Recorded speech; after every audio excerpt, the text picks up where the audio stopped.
ఇప్పుడు క్రీస్తు చనిపోయిన తర్వాత పునరుద్ధానం చెందాడు అనే దాని మీద మొత్తం క్రైస్తవ విశ్వాసం ఆధారపడింది.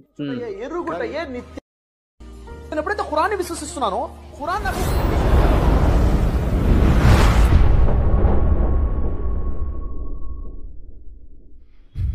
స్తోత్రం, ప్రైజ్ ది లార్డ్. దేవుని యొక్క మహాకృపలో మీ అందరికీ కూడా ఈ వీడియోకి స్వాగతం పలుకుతున్నాను. విజయ్ విహార్ రమణమూర్తి గారు సిగ్నేచర్ స్టూడియోలో మాట్లాడుతూ రక్షకుడైన జీవము కలిగిన యేసుక్రీస్తు వారి పైన ఒక స్మాల్ డాట్ లాగా, ఒక చిన్న మచ్చలాగా మాట్లాడటం జరిగింది. అదేంటి అంటే, చాలా చక్కగా యేసుక్రీస్తు వారు సిలువలో మరణించలేదని, మరణించిన వ్యక్తి యొక్క బ్లడ్ వెంటనే గడ్డగడ్డిపోతుందని వారు మాట్లాడారు. వారు చాలా జ్ఞానవంతులు, విద్యావంతులు, మేధావి కూడా. చాలా చక్కగా గ్రంథ పరిజ్ఞానం ఉంది. కానీ ఎందుకో ఈ విషయంలో యేసుక్రీస్తు వారి యొక్క విషయంలో ఖచ్చితంగా తప్పుగా మాట్లాడారు. మరి వారు తెలిసి మాట్లాడారా, లేకపోతే క్రైస్తవుల పైన ఒక రాయి వేయాలనుకున్నారా, నాకు అర్థం కాలేదు. కానీ వారు మాత్రం చాలా విజ్ఞులు, జ్ఞానవంతులు, తెలివివంతులు. అంతేకాకుండా సైకాలజీగా, ఫిజికల్గా వారు ఒక స్కాలర్ లాగా, ఒక ఫిలాసఫర్ లాగా చక్కగా మాట్లాడతారు అన్ని విషయాల గురించి కూడా. కాబట్టి ఈ సమయంలో వారు మాట్లాడింది పర్ఫెక్ట్గా తప్పు అని మనము తెలియజేయటానికి వీడియో చేస్తున్నాం. అయితే ఒక మనిషి చనిపోయినప్పుడు, ఒక వ్యక్తి చనిపోయినప్పుడు బ్లడ్ ఎంతసేపటికి గడ్డ కడుతుంది, ఆ విషయం కూడా నేను క్లియర్ చేస్తాను. సరే, ముందుగా అసలు యేసుక్రీస్తు వారు సిలువలో ఎప్పుడు ప్రాణాన్ని విడిచారు, అసలు ఏం జరిగిందనే విషయాన్ని మనం తెలుసుకునే ముందు మరి పెద్దలు వారు మాట్లాడినటువంటి మాటను ఒకసారి మనం విన్న తర్వాత మనము ఈ వీడియోలోకి వెళ్దాం. Let's go. ఇంకో విషయం అంటే, బైబిల్ అక్కడ పైన ఆయన సిలువ మీద చచ్చిపోలేదని ఒక బలమైనటువంటి హింట్ను వదిలిపెట్టింది. అది చాలా ప్రమాదకరమైంది. ఇప్పుడు క్రీస్తు చనిపోయిన తర్వాత పునరుద్ధానం చెందాడు అనే దాని మీద మొత్తం క్రైస్తవ విశ్వాసం ఆధారపడింది. కానీ క్రీస్తు చచ్చిపోలేదు అని చెప్పడానికి సిలువ మీద ఆధారం బైబిల్లో ఉంది. అది చాలా డైనమిట్ అండ్ ఎక్స్ప్లోజివ్. అది అదేమిటంటే, ఇప్పుడు ఎవరైనా క్రీస్తు చచ్చిపోయాడని చెప్పడానికి వాళ్ళు ఏం చేస్తారంటే డొక్కలో పొడుస్తారు. మీరు బైబిల్లో ఈ పాయింట్ చదివారు. డొక్కలో పొడిచినప్పుడు ఏమైంది? నెత్తురును నీరు చిమ్మింది అన్నారు. నెత్తురు నీరు మనిషికి వేరువేరుగా ఉండవు, నెత్తురే చిమ్మింది రండి, చిమ్మింది అన్నారు. ఈ ప్రపంచంలో ఏ డెడ్ బాడీని పొడిచినా సరే రక్తం రాదు. కూడా అంతలా చిమ్మే అసలు రాదండి, రక్తం ప్రవహించదు. మీరు చచ్చిపోయిన వెంటనే రక్తం ఎక్కడెక్కడ గడ్డగడ్డిపోతుంది కొన్ని క్షణాలలోపే. అంతేగాని మీరు బతికున్నప్పుడే రక్త ప్రవాహం ప్రసరణ ఉంటుంది బాడీలో. రక్తాన్ని ముందుకు నెట్టడానికి మీ దగ్గర ఉన్న ఫోర్స్ ఏమి లేదు, గుండె కొట్టుకోవట్లేదు, అయిపోయింది. అది ఎక్కడెక్కడ ఆగిపోతుంది. ఇప్పుడు అది చిమ్మింది అంటే ఆయన బతుకున్నాడు అని అర్థం. ఏ ఆధారం ప్రకారం ఆయన బతుకున్నాడో ఆధారం ప్రకారం ఆయన చచ్చిపోయినట్టు మనకు చెప్తారు. రైట్, చూస్తారు కదా పెద్దలు ఏం చెబుతున్నారంటే, సిలువ పైన యేసుక్రీస్తు వారు ఉన్నప్పుడు అక్కడ ఆ బళ్ళెం తీసుకొని పొడిచినప్పుడు నీరు రక్తము రెండు కారాయి. అయితే రెండు కాదు, నీరు వేరు రక్తం వేరు కాదు, రెండు ఒకటే అన్నట్టుగా కూడా వారు మాట్లాడారు. సార్, మనకి దాహం అయితే దాహం తాగుతాం, బ్లడ్ తక్కువగా ఉంటే మీకు బ్లడ్ ఎక్కిస్తారు. నీళ్లు వేరు రక్తం వేరు సార్, రెండు కలిసి ఉన్నప్పటికీ కూడా అది వేరు వేరు పదార్థాలు. సో దాన్ని కూడా మీరు తెలుసుకోవాలని పెద్దలకు నేను విన్నవించుకుంటూ ఈ వీడియోలోకి ముందుకు సాగుదాం. సో మనందరం కలిసి రైట్, ఇప్పుడు ఈ సమయంలో నేను టాపిక్లోకి వస్తున్నాను. ముందుగా మీరు మత్తయి సువార్త తీసుకోవాలి.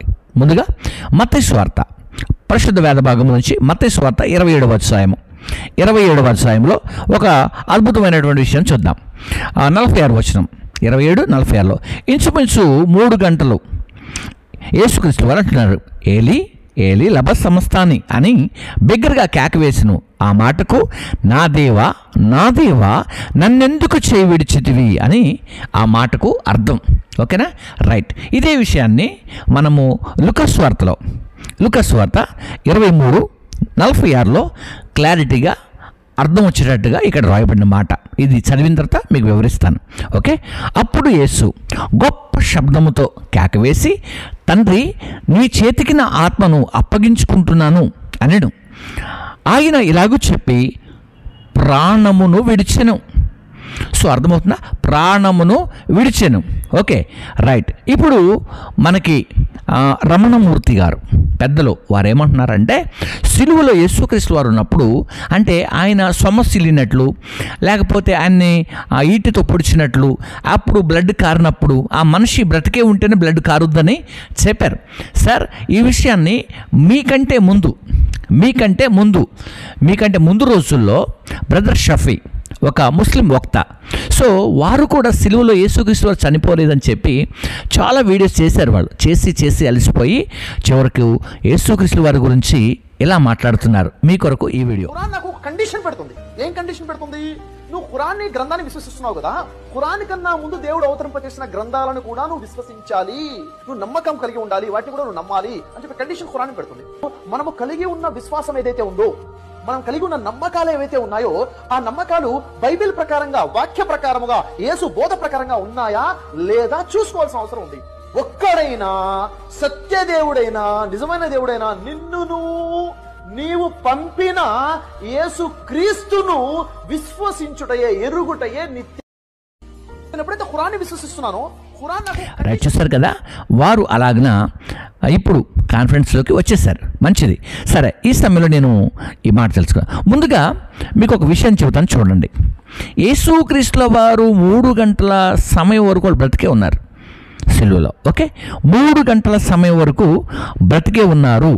అయితే 3 గంటల తర్వాత చనిపోయారు. వాస్తవంగా ఇక్కడ 3 గంటలకని రాసిస్తుంది కాబట్టి మీకు ఆ విషయాన్ని గుర్తు చేస్తాను నేను. రైట్, అక్కడ నిల్చున్న వారిలో కొందరు ఆ మాట విని ఇతడు ఏలియా అని పిలుచుచున్నాడు అనేది, అంటే ఆ మాట విన్న తర్వాత అలా అనుకున్నారు. అప్పుడు ప్రాణం విడిచిపెట్టేశారు. అయితే ఇప్పుడు విషయం ఏంటంటే, మనిషి చనిపోయిన వెంటనే బ్లడ్ గడ్డ కట్టదు అనే విషయాన్ని మీకు నేర్పించాలని నేను ఆశపడుతున్నాను. ముందుగా మీకు ఒక కొటేషన్ చూపిస్తాను, చూడండి. ఇది దాదాపుగా ప్రతి ఒక్కరు కూడా నేర్చుకోవాలి.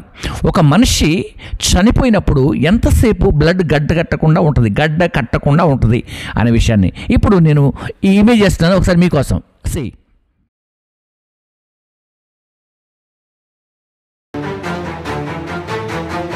చూసారు కదా, గంటల తరబడి, అంటే ఒక వ్యక్తిని బట్టి వెంటనే గడ్డగట్టాల్సిన అవసరమా లేదనమాట. అంటే ఆ వ్యక్తి యొక్క బ్లడ్ అలాగే ఉంటుంది. నేను మీకు ఒక విషయాన్ని కూడా చెబుతాను. నేను ఒక వ్యక్తి, అంటే మామూలుగా యాక్సిడెంట్ అయినప్పుడు, నేను ఒక వ్యక్తి చనిపోయినప్పుడు వెళ్ళినటువంటి సందర్భం అది. అలాగే అతను దాదాపుగా ఈవినింగ్ టైంలో, సాయంకాల వేళ యాక్సిడెంట్ అయి చనిపోయాడు. ఓకేనా, చనిపోయాడు. ఆ వ్యక్తి చనిపోయిన తర్వాత అతన్ని మార్చురీలో పెట్టారు.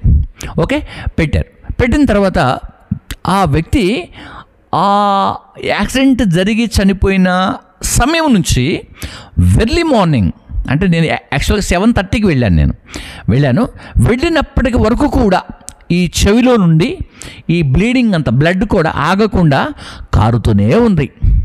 రమణమూర్తి గారు చాలా జాగ్రత్తగా వినండి సార్. మనిషి చనిపోయిన వెంటనే బ్లడ్ గడ్డ కట్టాలని రూల్ ఏం లేదు. బ్లడ్ కట్టాలి, అలాగనే కట్టేసిద్ది అనేది ఎక్కడ కూడా టార్గెట్స్ ఏం లేవు. ఒకవేళ మీకు తెలియకపోతే మార్చురీలో ఉన్నటువంటి పోస్ట్ మార్టం చేసేవారిని తెలుసుకోండి, లేదా మీరు డాక్టర్స్ని కూడా తెలుసుకోవచ్చు. ఇప్పుడు నేను పెట్టిన క్లిప్పింగ్ డాక్టర్స్ నుంచి తీసుకున్నదే. సో ఒక మనిషి ఒక టైం అలా ఉంటుందన్నమాట. కాబట్టి మరి నేను చాలా ఇష్టపడుతున్నటువంటి మీరు ఈ మాట మాట్లాడేసరికి నాకు కొంచెం ఇబ్బంది అయ్యి ఈ వీడియోను చేస్తూ ఉన్నాను. కాబట్టి ఇక్కడ ఇంకొక విషయాన్ని నేను మీకు గుర్తు చేస్తాను సార్. తక్కిన వారు ఓరకుండిరి, ఏలియా అతనిని రక్షించనేమో చూతుమన్నది. గమనించండి, అక్కడ మరి ఒకడు ఈట ఎత్తుకొని తన ప్రక్కన పొడిచెను, వెంటనే రక్తమును నీళ్లను వచ్చాయి. సార్, మనకి బ్లడ్ ఉండే ప్లేస్ వేరు, నీళ్లు ఉండే ప్లేస్ వేరు సార్. మీరు అది ఎందుకు గమనించట్లేదు నాకు అర్థం కాలేదు. బ్లడ్ ఉండే ప్లేస్ వేరు, అలాగే వాటర్ ఉండే ప్లేస్ వేరు. సో వచ్చేసాయి. ఏమైందంటే యేసుక్రీస్తు వారు చనిపోయారంటానికి రుజువులు కూడా నేను కొన్ని మీకు చూపిస్తాను బైబిల్లో నుండే. మీరు బైబిల్లో అలా ఉంది ఇలా ఉందని చెప్పగలిగారు, కానీ వాస్తవాన్ని చూపిస్తాను నేను. గమనించండి, ఆ కాలంలో యేసుక్రీస్తు వారు చనిపోయాడంటానికి మరొక రుజువు చూపిస్తాను నేను. చూడండి, గమనించండి. మత్తయి 27:57లో యేసు శిష్యుడిగా ఉన్నటువంటి అమృత యోసేపు అను ఒక ధనవంతుడు సాయంకాలమైనప్పుడు వచ్చి పిలాతు వద్దకు వెళ్ళి యేసు దేహమునిమ్మని అడిగాడు. అర్థమవుతుందా? గమనించండి, మధ్యాహ్నం 3 గంటల సమయంలో యాక్చువల్ చనిపోయాడు. ఆ టైంలో దించేశారు, డెడ్ బాడీని తీశారు, పక్కన పెట్టారు.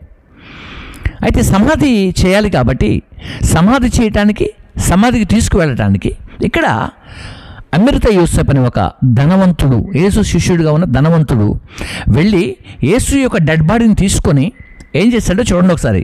ఇప్పుడు సాయంత్రం ఇచ్చారు సార్, ఒకవేళ ఆయన బ్రతుకుంటే ఏం చేస్తాడు చెప్పండి? ఏదైనా ఒక మంచి వైద్యుల దగ్గర తీసుకువెళ్ళి ట్రీట్మెంట్ చేస్తారు.